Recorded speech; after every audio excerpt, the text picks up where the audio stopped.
विरोध कर रहे थे तब भी सुशील मोदी बहुत मुखर नहीं थे और बहुत तरह की उस दौर की बातें आप याद करें तो आपको बहुत तरह की बातें हुई थी और खटास इस हद तक गई थी कि एक नरेंद्र मोदी ने डीएनए तक की बात कर दी थी और पूरा चुनाव उस पर लड़ा था। तो एक वो स्थिति है। उसके बाद भी बिहार में लगातार ये जो बीजेपी के नेतृत्व की बात जहाँ तक है, प्रदेश में नए नेतृत्व को मान्यता न देने की स्थिति बनी रही। कोई भी बड़ा लीडर बनकर सामने नहीं आया या उभरने नहीं दिया पार्टी ने किसी को। और जब भी कोई नया नेता उभरता है तो लोग उसके पीछे लग लेते हैं, वो उसे ही ले डाउन कर देते हैं। तो अभी कोई ऐसा बड़ा नेतृत्व नहीं दिखता है नीतीश कुमार के टक्कर का या तेजस्वी यादव के टक्कर का कोई चेहरा नजर नहीं आता है। बल्कि इस मामले में अगर हम देखें तो चिराग पासवान ज्यादा नजर आते हैं, ज्यादा बड़ा चेहरा नजर आते हैं अभी भी बीजेपी के बाकी नेताओं से। जबकि शाहनवाज हुसैन को यहाँ लाया गया है प्रदेश में की राजनीति में, बिहार के में जो स्थिति थी उसको देखते हुए। लेकिन मैं फिर कह रहा हूँ कि जहाँ तक मान्यता की बात है, लोगों जन समर्थन की बात है, तो उसमें अभी भी कोई बड़ा चेहरा बिहार में बीजेपी का बनता हुआ नहीं दिख रहा है। और यही एक कमजोरी है जिसकी वजह से बीजेपी बहुत अच्छा नहीं कर पा रही है। हालांकि सीट्स बढ़ रहे हैं उनके, लेकिन सत्ता जो उन तक नहीं पहुंच पा रही है। जो हम कह सकते हैं जो डिसाइडिंग फैक्टर जिसको कहते हैं वो होता है एक चेहरा जिसके पीछे लोग एकजुट हो सकें। वो चेहरा नहीं मिल रहा है और चेहरा नहीं मिल पाने का नुकसान पार्टी को यहाँ पर उठाना पड़ रहा है। बिल्कुल, हम चूंकि चिराग पासवान की बात कर रहे थे तो चिराग पासवान और बीजेपी में भी अभी खटास देखने को मिल रही थी। और अभी जो राजनीतिक परिस्थितियां बदली हैं, पशुपति पारस ने एनडीए में ही बने रहने की बात कहती है, लेकिन चिराग पासवान ने अभी तक अपना स्टैंड स्पष्ट नहीं किया है कि उनका मूव क्या होगा। जी, अभी उन्होंने नीतीश कुमार पर निशाना साधा है। नीतीश कुमार से वो पिछले चुनाव से ही बिफरे हुए हैं, बल्कि उससे पहले से बिफरे हुए हैं। तो नीतीश कुमार पर निशाना साधा है, तो ये तो स्पष्ट है कि वो ऐसे किसी गठबंधन में नहीं जाएंगे जहां नीतीश कुमार नेता होंगे। तो मुझे नहीं लगता है कि अब उनके पास दूसरा कोई विकल्प है सिवाय इसके कि वो एनडीए फोल्डर में वापस आ जाएं।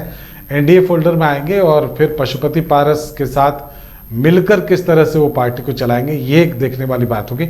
उनके लिए भी चुनौती ये होगी कि अगर वो एनडीए फोल्डर में लौटते भी हैं तो पशुपति पारस के साथ जो उनका संबंध इधर हाल के दिनों में रहा है उस पर वो किस तरह से एकजुटता दिखाते हैं या दूरी बनाकर रखते हैं, ये देखने वाली बात होगी।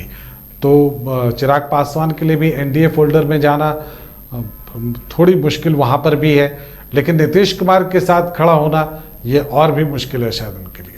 बिल्कुल, और जिस तरह से चिराग पासवान ने चुनाव के दौरान जेडीयू को नुकसान पहुंचाया था, तो ये भी एक अहम फैक्टर होगा, क्योंकि जेडीयू आज भी इस बात को भूल नहीं पाया होगा कि चिराग पासवान की वजह से ही कई सीटों का नुकसान उठाना पड़ा है। बिल्कुल, और उन्होंने साफ तौर पे कहा था ये कि वो उन्हीं सीटों पर लड़ेंगे जहां जेडीयू के कैंडिडेट हैं, और बीजेपी वाली सीटों पर उन्होंने कोई कैंडिडेट नहीं दिया था। तो ये एक बात थी जो कि शुरू से चुभ रही थी जेडीयू को, और जेडीयू को ये लग रहा था कि उसे खत्म करने के लिए चिराग पासवान को सेट किया गया है। तो इससे बचने के ये भी एक आज की जो स्थिति पैदा हुई है, चूंकि चुनाव के समय से ही ये चर्चा चल रही थी कि जेडीयू को फिनिश करने के लिए चिराग पासवान को सेट किया गया है। तो ये हालांकि चिराग पासवान को ज़्यादा सफलता नहीं मिली चुनाव में और इसलिए कोई समीकरण नहीं बदल सका, लेकिन ये मानना था जेडीयू का कि ऐसा जानबूझकर किया गया है और इसलिए ये परिस्थिति पैदा हुई है। बिल्कुल, तो ऐसे में चिराग पासवान की भूमिका को अगर देखा जाए तो चिराग पासवान एक बार फिर से बीजेपी के साथ आएंगे तो ये उनके लिए ज़्यादा बेहतर परिस्थितियां होंगी, और जिन सीटों पर वो चुनाव लड़ चुके हैं उन्हीं सीटों पर उनकी उम्मीद भी होगी कि वो सीटें फिर से उन्हें मिल जाए, ताकि बीजेपी के साथ गठबंधन में उन सीटों पर वो तैयारी कर सकें। हाँ, ये हो सकता है, लेकिन अभी वो दूर की बात है। अभी महत्वपूर्ण ये है कि जो आने वाले 2 वर्ष हैं उसमें किस तरह से सियासी मोड़ क्या होता है वो देखने वाली बात होगी। क्योंकि अभी नई सरकार बननी है, उसे लोकसभा चुनाव फेस करना है 2024 में। नई सरकार के बीच में सब कुछ तालमेल बिल्कुल वैसा ही बना रहे, ये भी बहुत इम्पॉर्टेंट है। आरजेडी, चूँकि मैं बार बार कह रहा हूँ, आरजेडी एक एग्रेसिव पार्टी है और वो अपने तरह से सत्ता पर निश्चित रूप से अपनी पकड़ चाहेगी। और इस बार शायद नीतीश कुमार वो छूट दें, क्योंकि उसके पहले जो वो सरकार चला रहे थे वो बीजेपी की सरकार चला रहे थे, और जब नया नया फिर उनके साथ आरजेडी के साथ गठबंधन हुआ था तो उन्हें कुछ ऑकवर्ड लगा था कि सत्ता में इंटरफेरेंस है। लेकिन अब वो इस बार जानबूझकर जा रहे हैं आरजेडी के पास, सोच समझकर जा रहे हैं उनके पास। तो इस बार वो इतनी छूट शायद आरजेडी को देंगे कि वो सत्ता में अपनी जो हिस्सेदारी है उसके हिसाब से इंटरफेयर कर सके। तो वैसी परिस्थिति में नीतीश कुमार और आरजेडी और गठबंधन के दलों का समन्वय किस तरह का रहेगा, ये दो साल उसके बहुत इंपॉर्टेंट हैं।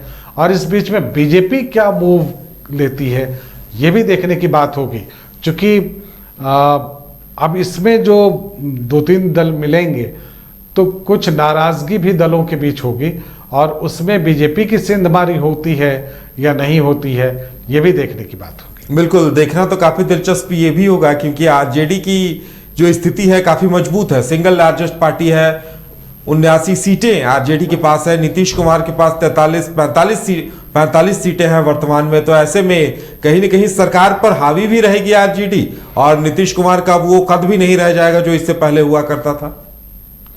बिल्कुल, मैंने कहा, और ये जानते हुए भी नीतीश कुमार आरजेडी के पास जा रहे हैं तो ये बहुत स्पष्ट है। उसके पीछे देखिए, सीटें अधिक आई बीजेपी की और कम सीटों के बावजूद नीतीश कुमार मुख्यमंत्री बने रहे, तो ये बहुत, इसे पचा पाना बीजेपी के लिए भी आसान नहीं था। जो बीजेपी के कार्यकर्ता हैं, जो बीजेपी के एमएलए हैं, जो बीजेपी के पदाधिकारी हैं, वो उन्हें ये बात खटक